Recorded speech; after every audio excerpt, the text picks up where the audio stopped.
किया? इतने बड़े यज्ञ का प्रसाद खंडित कर डाला। तू नीच की नीच रहेगी, तेरी प्रवृत्ति नीचे है। जाओ भाई गहरा गड्ढा खोदो, इसे दबा दो प्रसाद को, वरना इसे जो भी खाएगा मर जाएगा। गड्ढा खोदा गया, जैसे ही प्रसाद डालने लगे सबसे पहले गिरी छिपकली, फिर प्रसाद जब तली में बैठा वो सर्प दिखाई दिया, एक बार फिर हाहाकार मच गया। भाई छिपकली ने तो हमारी जान बचाई है, बता करके यह जहरीला हो चुका है, इसे मत खाना वरना मर जाओगे। इसने तो हमारी जान बचाई है और हमने इसे ही श्राप।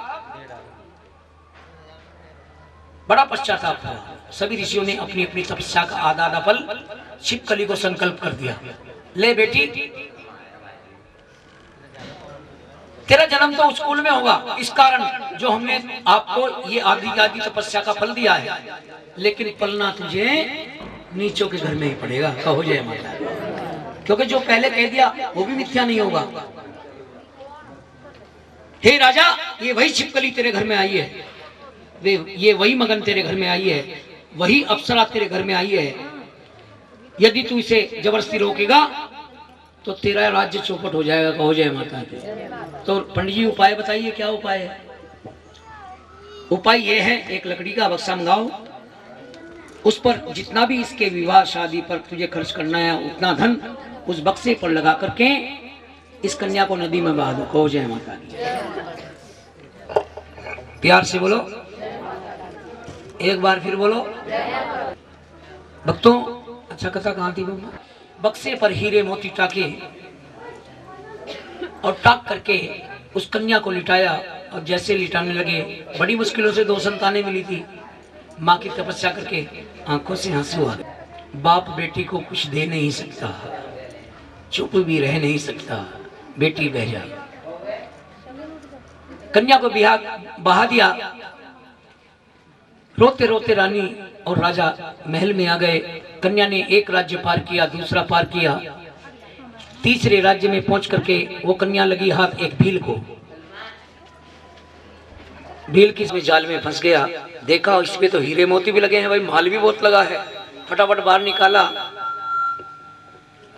और निकाल करके जैसे ही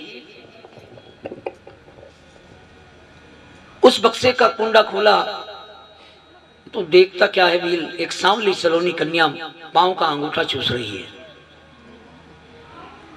कन्या को देख करके मन बड़ा भावुक हुआ, रोने लगा, आंखों से आंसू आ गए। क्यों आ गए? क्योंकि भील के यहां भी कोई, हाँ वो भी नहीं संतान था। और अंधे को यदि आंख मिल जाए तो क्या हाल होगा उसका खुशी का कोई ठिकाना नहीं रहेगा।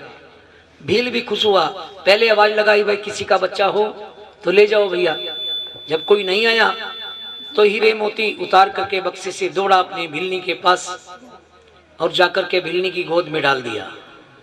ले संभाल, रोज संतान करती थी, आज माँ ने हमें संतान दी है, संभाल इसे। भिलनी कहने लगी, उत्ते के उत्ते किसका बच्चा उठा के लाया तू? भील कहने लगा, किसी का नहीं है, ये माँ ने हमें दिया है, संभाल, तेरे लिए, तेरा ही है, तेरी बिटिया है। भील ने कहने लगी, नहीं संभालूंगी। तू रोजाना किसी ना किसी का बच्चा ला करके मेरी गोद में डाल देता है, तू मुझे बताता है मैं बांझ हूं। ऐसा कहकर के भील दाढ़ मारकर रोने लगी। रो करके भील सांत्वना देने लगा, अरे बावली घबरा मत, ये तेरी बेटी है। जय माता की, जय माता की। भाग्य और कर्म विपरीत। तारा का क्या काम है, लेकिन संयोगवश दोनों का विवाह एक ही राज्य में हो गया, रुक्मणी का भी और तारा का भी, जो आज पाकिस्तान के अंदर पड़ता है। राजा हरिचंद के साथ में तो हो गया तारा का विवाह, और रुकुम नाम के भील के साथ में रुक्मण का विवाह हो गया। दोनों बहनें एक ही राज्य में पहुंच गई। तारा का काम क्या है? तारा का काम है अपने महल में माँ का मंदिर, छोटा सा मंदिर बनाया, सुंदर सोहनी मूर्ति लगाई, और माँ के कीर्तन करना, भजन करना, जागरण करना। ये काम किसका है? रानी और रुक्मण का क्या काम? रुक्मण का काम है उसका भील बनों को जाता, शिकार करके लाता, वो उसे धोती काट चावल भक्षण किया तो उसे ये दंड प्राप्त हुआ। अब मिलन कैसे होता दोनों का? रानी तारा अपने महल के अंदर मंदिर में बैठ करके माँ का भजन कर रही है, कीर्तन कर रही है। उधर रुक्मण मांस बेचकर खाली टोकरा लेकर के आ रही है। भजन की आवाज कानों में पड़ी, शब्द कानों में पड़े तो ठिठक गई। कौन सी आंटी आ गई?